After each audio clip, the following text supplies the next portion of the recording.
start backwards. So how did, like, you're on the active roster, how do you find out? So we had to, we were, it was such a stressful day. It honestly was, because I was so unsure of everything. I didn't know how everything was going. I waited down in the locker room for 3 hours and just over there panting and stressing. Then Ryan called me up to the office. He said, come to Neil's office. He texted me, and I went up there, and he said, congratulations, you made the active roster. Keep doing good, keep putting in the work. And that was that. And that was literally like the whole entire conversation. And I was just like, it didn't hit me as much as it's hitting me now. I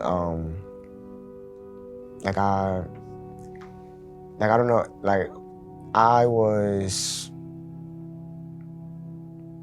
I stopped playing in college in 2022.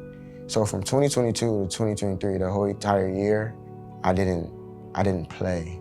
Like, I didn't even put a helmet on. Like, I watched my peers play a whole entire football season, like, and that was probably like the most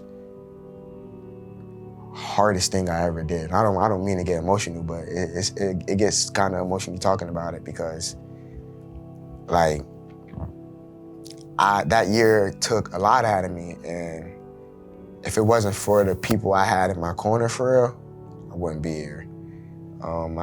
I went through a lot from that year, and I lost my puppy, like my dog, like, and I know it's like, oh, it's just your dog, but it wasn't just my dog. It was my emotionally support dog. It was who, when I didn't get drafted, I didn't cry.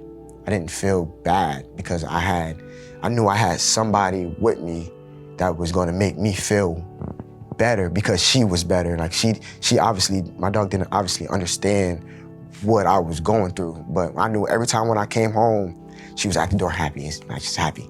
Like, oh my God, you're home. Like, and I don't know, that brought me so much joy. Like, not getting drafted, like, I could have easily like crashed out. I could have easily like lost my mind. Like, oh my God, I didn't make my goal.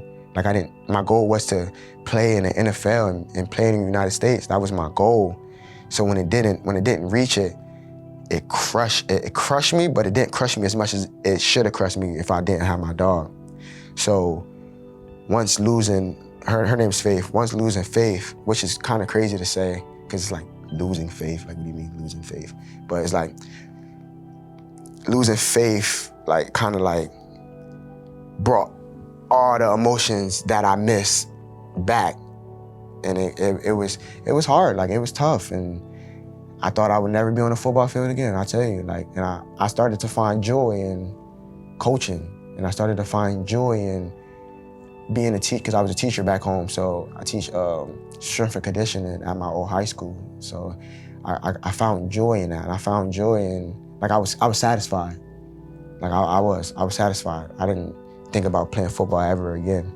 So getting in the car from, you guys, like, negotiating a contract after a whole entire year of me not playing, I was nervous. I was like, oh snap, like, this is real deal.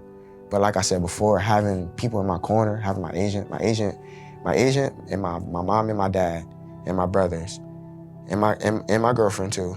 I can give her credit. And my girlfriend, Samani Wallace, they kept me going. They even after losing like somebody that was a part of me, like, that was basically like my daughter. Like, that was like my daughter. Like, so losing that, they kept me going. Of course, it was hard after losing something so close to me.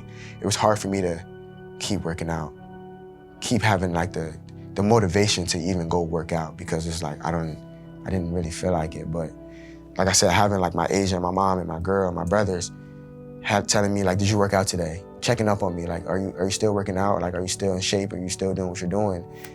That helped me the most, because they got me prepared to, when I got here May 7th. When I got here May 7th, I was in good shape. I was still, obviously I was in good shape because I'm on an active roster. Obviously I was doing things that the coaches love, that they see. Like, it's a new game for me. I still don't know everything.